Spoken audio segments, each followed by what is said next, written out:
네, 지난 주일부터 한 7일 정도 룻기를 저희가 묵상을 했고요. 오늘은 이제 다니엘 3장으로 다시 넘어왔습니다.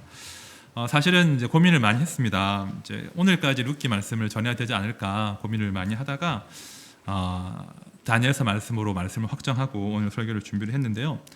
사실 룻기와 다니엘서가 전혀 다른 스토리를 갖고 있지만 사실은 같은 이야기로 볼 수 있습니다.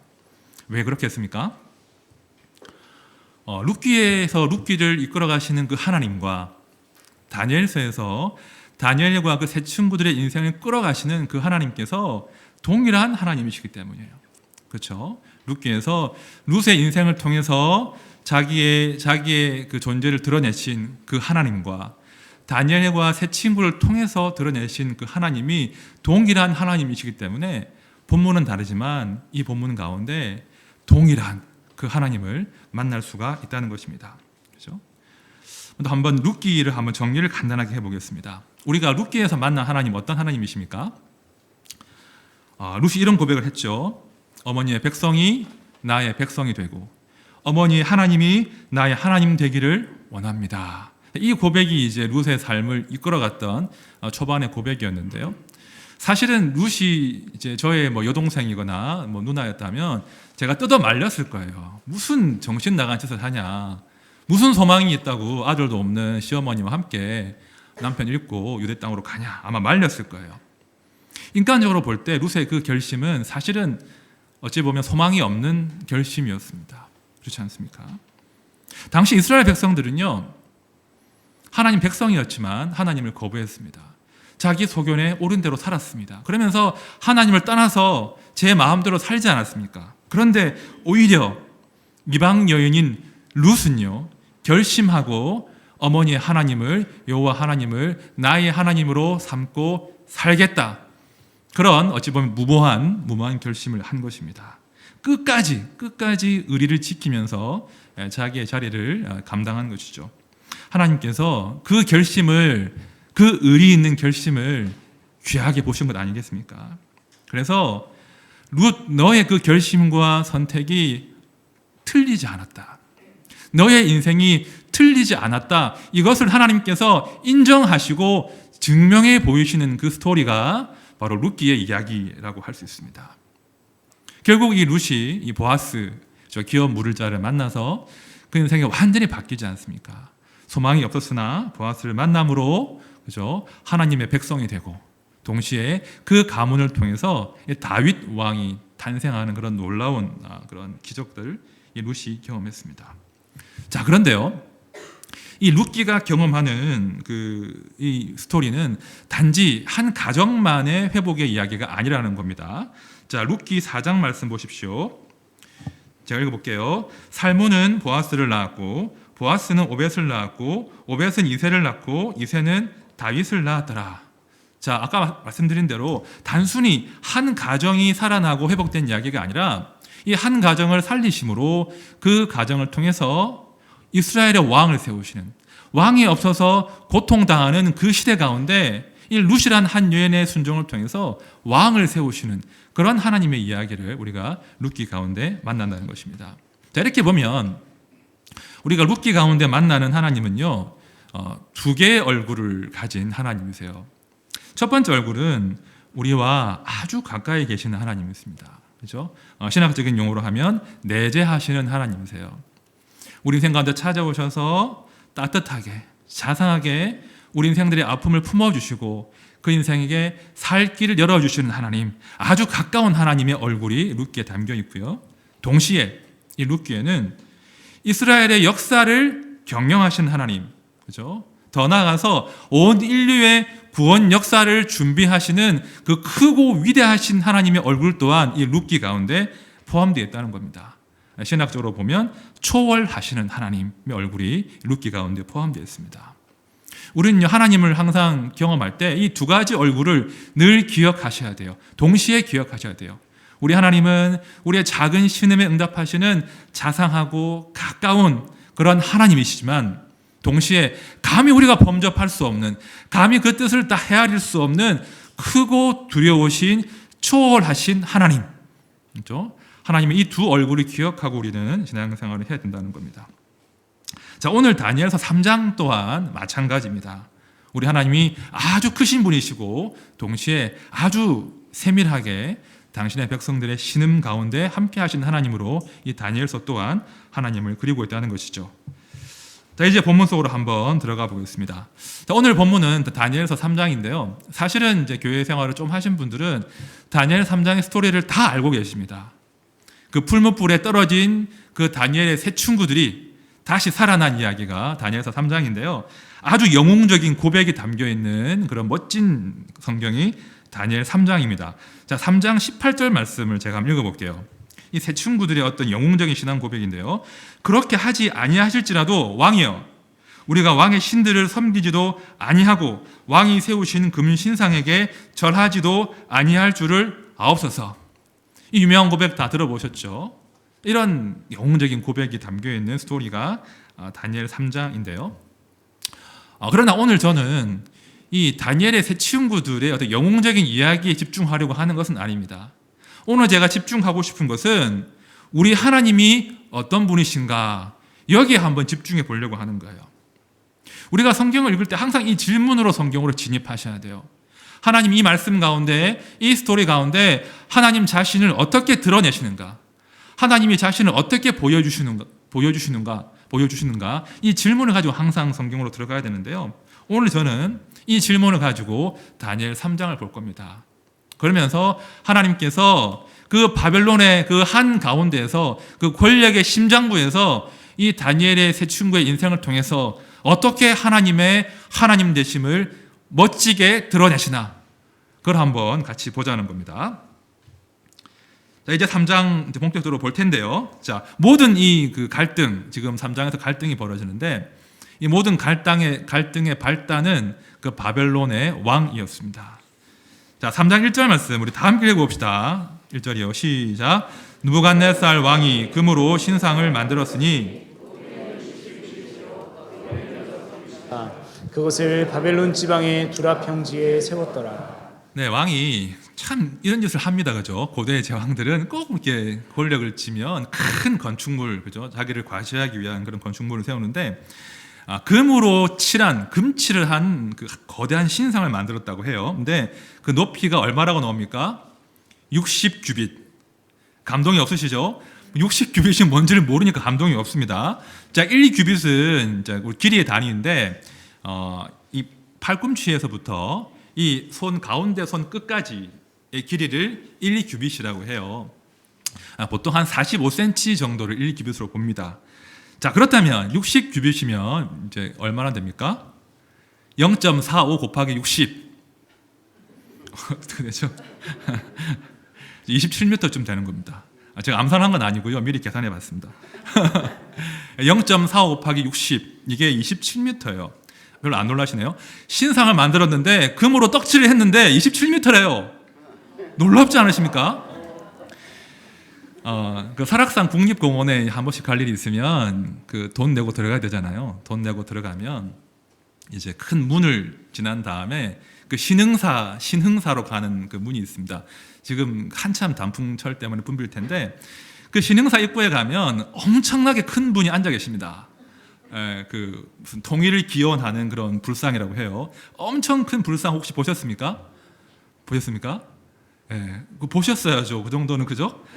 너무나 유명한 관광지인데 그 불상이 떡하니 버티고 있는데 그 불상의 높이가 제가 알아보니까 14.6m래요. 그 불상 높이가. 자, 그러면 지금 이 왕이 만든 그 금신상, 금으로 떡칠한 그 신상 높이는 그 2배예요. 아파트 거의 10층에 가까울 정도로 그냥 휘황찬란한 그 거대한 신상을 지금 왕이 만들었다는 겁니다.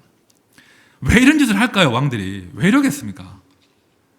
왜 그 금으로 떡칠해가지고 그 거대한 신상을 만들겠습니까?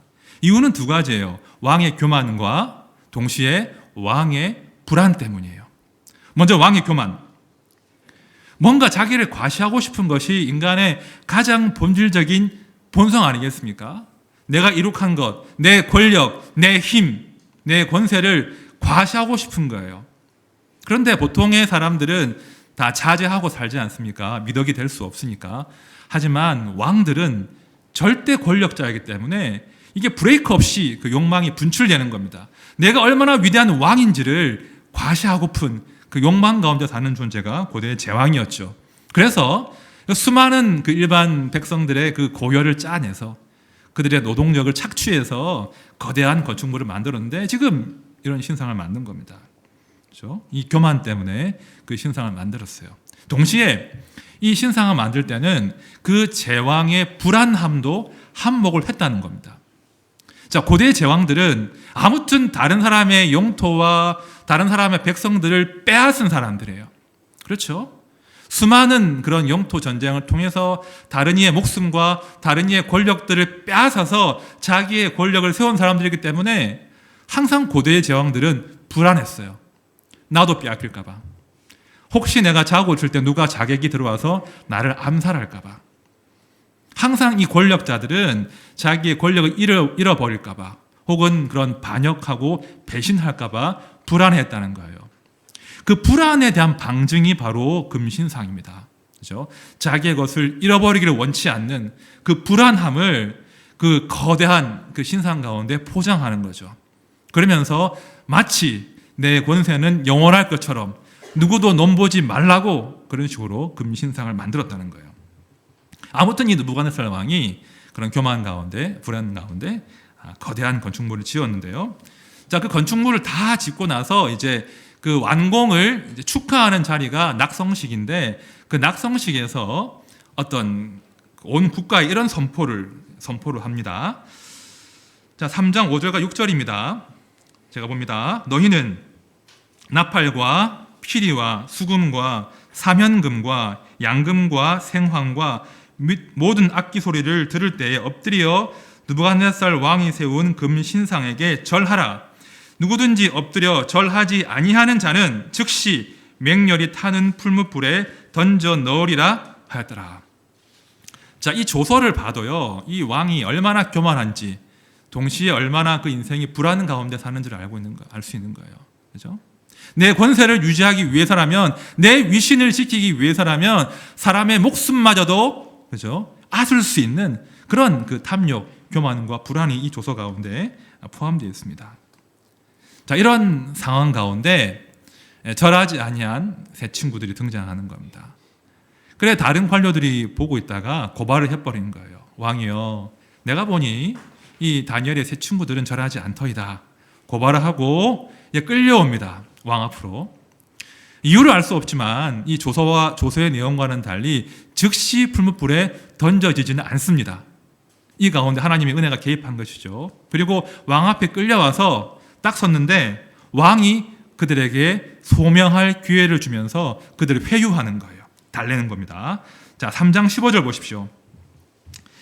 이제라도 너희가 준비하였다가 나팔과 피리와 수금과 사면금과 양금과 생황과 및 모든 악기 소리를 들을 때에 내가 만든 신상 앞에 엎드려 절하면 좋거니와 너희가 만일 절하지 아니하면 즉시 너희를 맹렬히 타는 풀무불 가운데 던져 넣을 것이니, 그 다음이 중요하죠.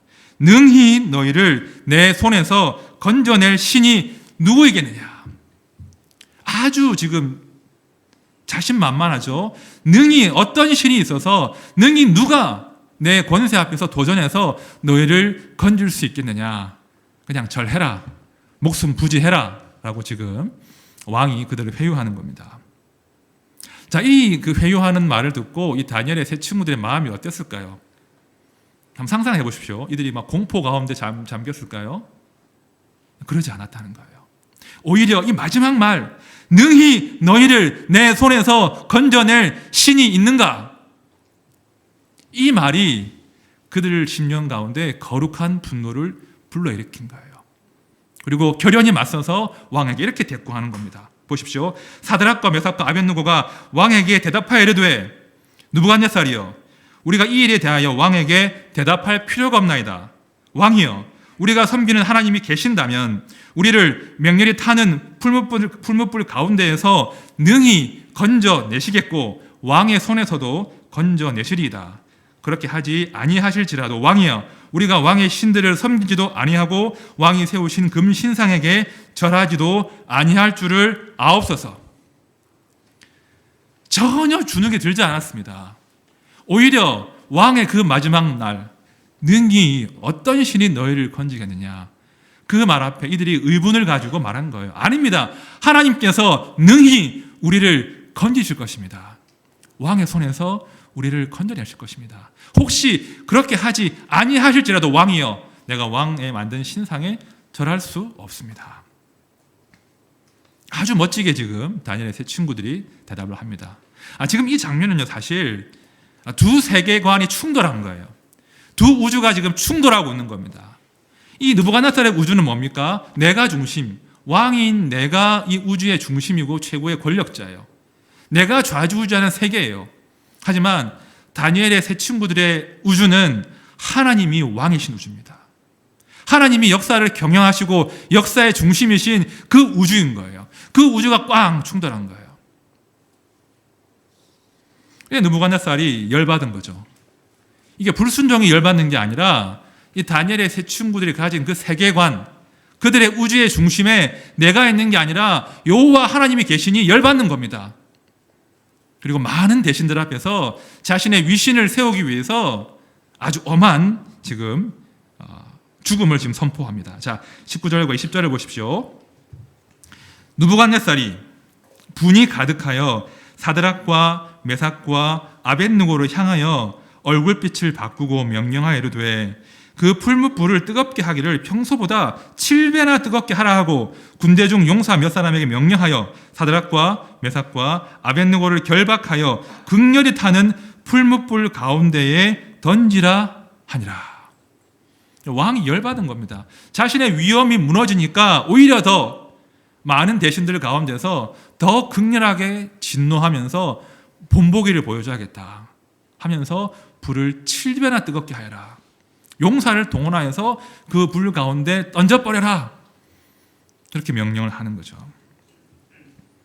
자, 이런 상황에서 지금 두 우주가 꽝 충돌했는데요. 하나님께서 가만히 보고 계실 리가 없는 겁니다. 하나님께서 그 다니엘의 그 세 친구들의 결심과 그들의 선택에 주목하신 거예요. 그들의 우주, 하나님이 중심인 그 우주에 계신 하나님께서 이 삶 가운데 지금 개입하시는 거예요. 우리가 다 아는 대로, 다 아는 것처럼 하나님 그 모든 상황을 제압하시고 그들의 인생 가운데 하나님이 드러나시죠. 우리가 다 알고 있는 흥미진진한 스토리가 아니겠습니까? 어떤 분들은 뭐 다 아는 이야기인데 무슨 감동이 있는가 그러실 수 있는데요. 그렇지 않습니다. 이 스토리 가운데 우리 인생들을 찾아오시고 우리 인생들과 만나시고 우리 인생들을 사랑하시는 우리 하나님의 그 사랑의 방식이 이 스토리 가운데 담겨 있더라는 겁니다. 하나님이 어떻게 우리의 삶과 함께 하시는가, 하나님이 어떻게 우리의 삶이 틀리지 않았음을 증명해 보이시는가, 이 두 가지 원리가 이 가운데 담겨 있다는 겁니다. 첫 번째 원리입니다. 첫 번째, 우리 하나님 어떤 분이신가, 어떻게 증명하시는가. 첫 번째는요, 불 가운데에서 그들과 함께 하신 하나님, 불 가운데에서 그들과 함께 하신 하나님으로 그들의 인생에 드러나십니다. 자, 다니엘 3장 24절과 25절 말씀을 다 함께 읽어보겠습니다. 다 함께요. 시작. 그때 느부갓네살과 우리가 결박하여 불 가운데 던진 자는 세 사람이 아니었느냐 하니 그들이 왕에게 대답하여 이르되 왕이 옳소이다 하더라. 왕이 또 말하여 이르되 내가 보니 결박되지 아니한 네 사람이 불 가운데로 다니는데 상하지도 아니하였고 그 넷째의 모양은 신들의 아들과 같도다 하고. 이 장면 굉장히 엄청난 장면입니다. 분명 세 사람을 던졌는데 네 사람이래요. 그 넷째의 모양을 보니 신들의 아들의 모양과 같다고 합니다. 여러분, 이 넷째가 누구겠습니까? 이 네 번째 사람, 그 셋과 불 가운데 함께했던 이 네 번째 사람이 누구겠습니까? 많은 주석가들이 주석하기를 이 신들의 아들 같은 이 사람은 바로 성육신하기 이전에 영원전부터 존재하셨던 성자 하나님이시다. 지금 성자 하나님께서 그 셋과 함께 하시기 위해서 그들 가운데 임재하셨다. 그렇게 풀이한다는 겁니다. 그죠? 이 땅에 오시기 전에, 이 땅에 아기의 몸을 입고 오시기 전에 먼저 다니엘의 세 친구들에게 자신의 존재를 지금 드러내 보이신 장면이 이 장면이에요. 굉장히 특별한 장면입니다. 제가 이 장면을 이렇게 묵상하고 워낙에도 유명하고 또 익숙한 대목이기 때문에 하나님 멋지시다, 통쾌하다 이 정도로 제가 이제 묵상을 하다가 이번에 제가 묵상을 해보니까 이런 마음이 드는 겁니다. 되게 성가신 방법이거든요. 왜 하나님께서 굳이 그 뜨거운 불 가운데로 들어가셔서 상황을 정리하고자 하시는가? 제가 조금 이해가 안 되는 거예요. 우주를 경영하시는 절대 권력자 아니십니까? 그죠? 바벨론의 왕과 대신들과 온 백성들이 보는 가운데 하늘에서 번개를 치시고 번쩍 강림하셔서 이 문제를 종결하실 수 있잖아요. 다른 방식으로 이 상황을 제압하실 수도 있는데 우리 하나님은 그것이 아니라 불 가운데 있는 그들과 함께 하시는 방식으로 이 상황을 정리하신다는 거예요. 놀라운 진리 아닙니까?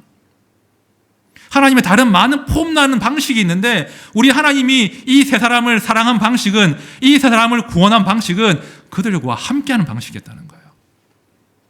멀리 떨어져서 말씀으로 띡 명령하셔서 정리, 그것이 아니라 친히 그들 가운데 강림하셔서 그들과 함께 불 가운데서 그들이 불과 싸워서 이길 수 있도록, 그 불이 그들을 해하지 않도록 우리 주님이 친히 그들과 함께 하셨다는 거예요. 여러분, 이런 스토리는 없습니다.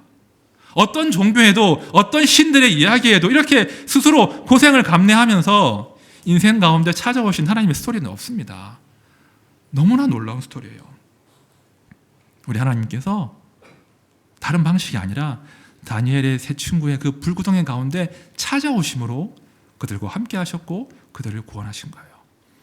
그것이 우리가 믿는 하나님이시고 하나님이 우리를 사랑하시는 방식이에요. 우리가 지난 한 주간 본 룻기의 말씀도 그런 말씀이었죠. 우리 하나님은 그들의 삶 가운데 찾아오시는 거예요. 그들의 눈물과 그들의 죽음과 그들의 상실을 함께 아파하시면서 그들에게 살 길을 열어주신 하나님, 이것이 우리 하나님의 사랑의 방식입니다. 말씀을 들어보십시오. 볼지어다 내가 문 밖에 서서 두드리노니 누구든지 내 음성을 듣고 문을 열면 내가 그에게로 들어가 그와 더불어 먹고 그는 나와 더불어 먹으리라. 우리 하나님 우리에게 찾아오신 방식인데요, 전혀 권위적이지 않고 전혀 강압적이지 않아요. 두드리시는 거예요. 나는 네가 마음문을 열고 나를 너의 삶으로 영접하기를 원한다. 내가 너에게로 들어가서 너와 더불어 먹고 너와 사귀기를 원한다. 아주 인격적으로 우리에게 찾아오시기를 갈망하시는 분이 우리 하나님이십니다. 여러분, 이 하나님의 노크 소리, 그죠? 이 하나님의 찾아오심 외면하시면 안 됩니다. 마치 지금 사랑을 구걸하는 짝사랑에 빠진 사람처럼 그렇게 우리에게 노크 하시는데 그 노크 소리와 그 찾아오심을 외면하시면 안 됩니다. 언제까지 그분의 낮아지심과 그분의 호의를 함부로 대하실 겁니까? 언제까지 우리와 함께하기를 소원하시는 그 하나님의 낮아지심을 이렇게 함부로 대우하시겠습니까? 그러시면 안 됩니다. 이 땅을 살면서 이 하나님을 누리시기를 갈망하셔야 됩니다. 하나님께서 내 삶의 고통 가운데, 내 삶의 불구덩이 가운데 오기를 기뻐하신다. 하나님을 초대하십시오. 하나님과 만나십시오. 하나님과 교제하십시오. 그리고 그분이 나를 향한 그 따스함이 어떤 것인지를 맛보십시오. 그것이 신자의 특권이고 신자가 반드시 맛보아야 할 행복입니다. 그거 맛보지 않고 어떻게 우리가 신앙생활을 합니까? 너무나 불행한 것이죠. 그렇죠? 두 번째입니다. 우리 하나님이 다니엘의 세 친구와 만나신 방식, 자기를 증명하신 방식은요, 이겁니다. 우리 하나님은요, 사드락과 메삭과 아벳느고의 하나님으로 불리기를 기뻐하셨다는 거예요. 다시요, 우리 하나님은 사드락과 메삭과 아벳느고의 하나님으로 불리기를 기뻐하신다는, 너무 원하신다는 거예요. 자, 28절 이하의 말씀은 제가 보겠습니다. 느부갓네살이 말하여 이르되 사드락과 메삭과 아벳느고의 하나님을 찬송할지로다. 그가 그의 천사를 보내사 자기를 의뢰하고 그들의 몸을 바쳐 왕의 명령을 거역하고 그 하나님 밖에는 다른 신을 섬기지 아니하며 그에게 절하지 아니한 종들을 구원하셨도다. 그러므로 내가 조서를 내려놓으니 각 백성과 각 나라와 각 언어를 말하는 자가 모두 사드락과 메삭과 아벳느고의 하나님께 경솔히 말하거든 그 몸을 쪼개고 그 집을 거름토로 삼을지니 이는 이같이 사람을 구원할 다른 신이 없음이니라 하더라. 왕이 드디어 사드락과 메삭과 아벳느고를 바벨론 지방에서 더욱 높이니라. 여러분, 다니엘의 세 친구들이 그들의 인생 가운데 얻은 최고의 영예가 무엇이겠습니까? 이 다니엘의 세 친구들이 평생을 살면서 얻은 최고의 영예가 무엇이겠습니까? 30절이겠습니까? 왕이 드디어 그들을 바벨론 가운데 더욱 높이니라. 그들이 바벨론 가운데 출세하고 성공하고 높은 관직을 가진 것이 그들의 인생의 최고의 영광이었겠습니까? 그렇지 않다는 거예요. 자기를 핍박하던 하나님을 업신여기던 그 왕의 입에서 이같이 너희를 구원할 신이 어디 있는가? 그 신이 바로 사드락과 메삭과 아벳느고의 하나님이구나. 내가 너희들을 보니 하나님이 어떤 분이신 줄 알겠다. 이 고백이야말로 이 세 친구들의 인생 가운데 경험한 최고의 영예였다는 겁니다. 그렇죠? 그들이 성공한 것이 영예가 아니라 하나님께서 사드락과 메삭과 아벳느고의 하나님으로 불리기를 기뻐하신다는 것. 그들의 인생이 하나님의 얼굴을 빛나게 하는 그런 인생이 되었다는 것. 이것이 그들이 누린 최고의 영예라는 겁니다. 여러분, 우리가 인생을 살면서 많은 생의 목표들이 있겠죠. 많은 이루고픈 그런 열망들이 있을 텐데 한 번쯤은, 죽기 전에 한 번쯤은 내가 너를 보니 진실로 하나님은 살아계시는구나. 내가 너를 보니 진실로 하나님은 모든 신 중에 진짜 신이시구나. 한 번쯤은 들어야 되지 않겠습니까?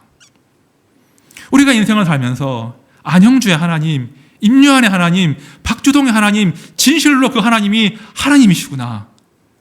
한 번 정도는 그 말을 듣고 주를 만나야 되지 않겠습니까? 성도가 그런 열망 가운데 정말 살아야 됩니다. 제 이름이 안영주 아니겠습니까? 안영주, 영주인데요. 빛날 영자의 기둥 주자예요. 멋지지 않습니까? 빛나는 기둥. 금신상하고 비슷하죠? 빛나는 기둥. 제가 처음에는 이제 젊을 때 이 이름 멋지다, 영주. 처음에 여성스러운 이름이라서 별로 안 좋아했는데 한자 풀이 해보니까 멋있는 거예요. 아, 내가 진짜 이 땅 가운데 빛나는 기둥처럼 살리라. 어리석었죠. 이게 아니더라고요.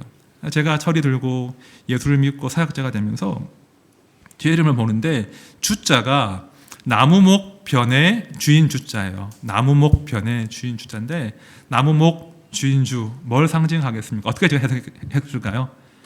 그렇죠? 나무인데 그 나무의 주인의 나무, 주인의 나무이면 뭐겠습니까? 예수님의 십자가 아니겠습니까? 제가 하루는 기도하는 가운데 와, 그렇구나. 내 인생이 우리 주님의 나무, 주님의 십자가를 빛나게 하는 인생으로 내가 살 수 있다면, 정말 내가 영주로 살 수 있다면 얼마나 복되겠나. 그런 묵상을 제가 해봤습니다. 여러분, 우리가 뭐 대단한 사람입니까?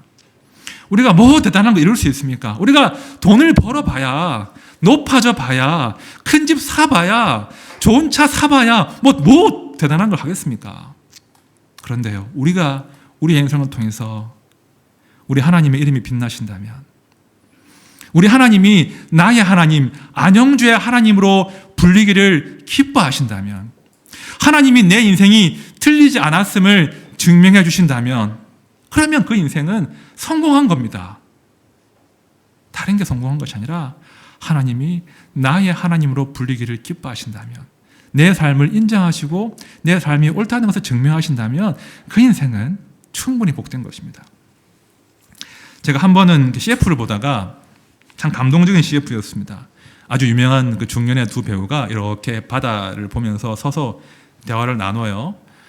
한 배우가 옆에 배우한테 형, 나 지금 잘 가고 있는 거지? 물어봐요. 형, 지금 나 잘 가고 있는 거지? 그러니까 그 옆에 다른 형이 그래, 잘 가고 있지? 그러는데 뒤에 배경으로 멋진 차가 딱 버티고 있는 거예요. 차 광고였습니다. 차 광고. 그 CF의 의미가 뭐겠습니까? 그러니까 모든 사람들은 지금 내가 잘 가고 있는 건지, 지금 내가 바른 삶을 살고 있는 건지, 내 삶을 옳다는 것을 증명하고 싶어 해요. 증명받고 싶어 해요. 그런데 그 CF가 말하는 증명의 방식은 뭐예요? 자동차. 좋은 차가 딱 버티고 있으면서 잘 가고 있어. 여러분, 너무 유치하지 않습니까? 우리 인생이 옳다는 것을 무엇이 증명해 줘야 되겠습니까? 넓은 집입니까? 높은 쥐이겠습니까? 우리 통장의 잔고겠습니까? 우리 아이들의 성공이겠습니까? 내가 이룬 그 사업의 성공이겠습니까? 그거 아니라는 거예요. 우리 하나님께서 그래도 내가 네 인생을 보니까 잘 살았다. 그래도 네가 내 이름을 빛나게 했구나. 내가 너의 하나님으로 불리기를 기뻐한다. 이런 평가를 받을 수만 있다면 우리 인생은 어떻게 살든 간에 충분히 가치 있는 생인 겁니다. 우리가 그런 생을 살기를 갈망하고 고대해야 된다는 겁니다. 말씀을 정리하겠습니다. 여러분, 룻이 만난 그 멋진 하나님, 그죠? 다니엘의 세 친구들이 만난 그 멋진 하나님, 그들의 인생이 틀리지 않았음을 증명해 주셨던 그 멋진 하나님, 우리도 만나야죠. 그렇지 않습니까? 언제까지 우리가 성경의 인물들이 경험한 그 하나님만 부러워하고, 언제까지 우리가 누군가 만난 그 하나님만 이야기하겠습니까? 그렇지 않은 거예요. 이제 우리는 그 하나님이 나의 하나님으로 경험되기를 갈망하셔야 된다는 거예요. 나도 내 인생 가운데, 나의 불구덩이 가운데, 나의 고통 가운데 나를 만지시고 나를 일으키신 그 하나님을 경험해야 된다는 거예요.